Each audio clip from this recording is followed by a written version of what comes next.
So Mr. Yves Gonzalez is the head of public policy at TikTok Philippines. I didn't even know you had an office here, We do. right? Yes. Okay, so the Filipinos are the biggest users of TikTok, is that correct? After, I mean, Globally, I think we're up there. We're in the top 10, I think. is the US number one? At the moment, I'm not sure, but I feel like the Philippines is up there. Okay, now TikTok is a platform for MSMEs to sell, right? Do you have the numbers of just how much is being sold on TikTok in the Philippines? Okay, so TikTok Shop is our e-commerce platform, and I think we're proud to say that 90% of our sales is local MSMEs.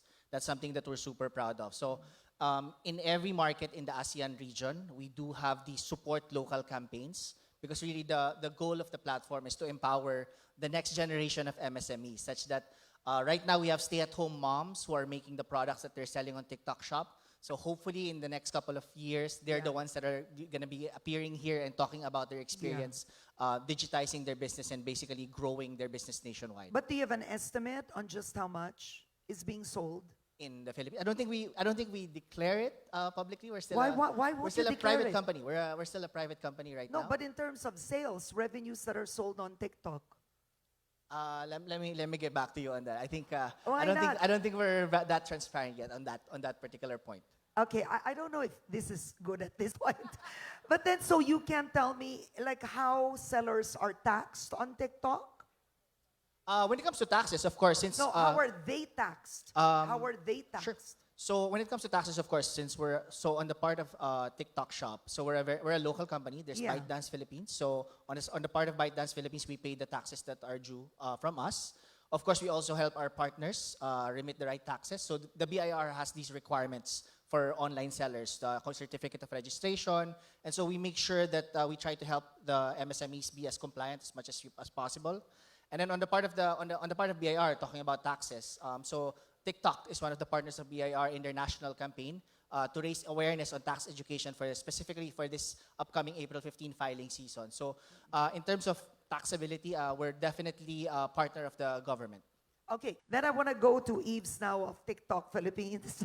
I think the biggest business sitting on the panel, huh? No, TikTok I think Philippines. I'm looking at Secretary Henry, and of course, Yeah, it's digitization, right? So the DICT is on the right path Yeah. with the eGov Super App, right, where everything's But do you being. have challenges in the Philippines? I'm curious. So just as an example, let's say verification of documents. So you have your small businesses and they submit their documents, and the verification is very manual. So of course, in line with the digitization agenda of Secretary Aguda, like further enhancing and upgrading those, such that perhaps if we need to verify a document, it's just an API call versus manually going to their website, putting it in. So things like that. So it's just small tweaks like that, because when you do it in 10,000, 100,000 SMEs on your platform, it adds up, right? So efficiencies like that would definitely be helpful.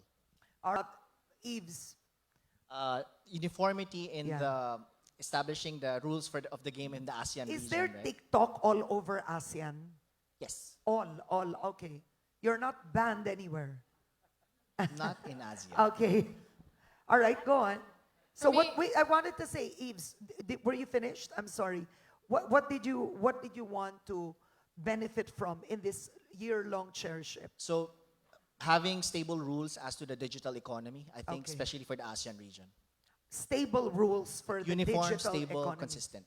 All right, thank you so much. Kiko, Mr. George Royaca, and of course, Assistant Secretary Naila Bautista.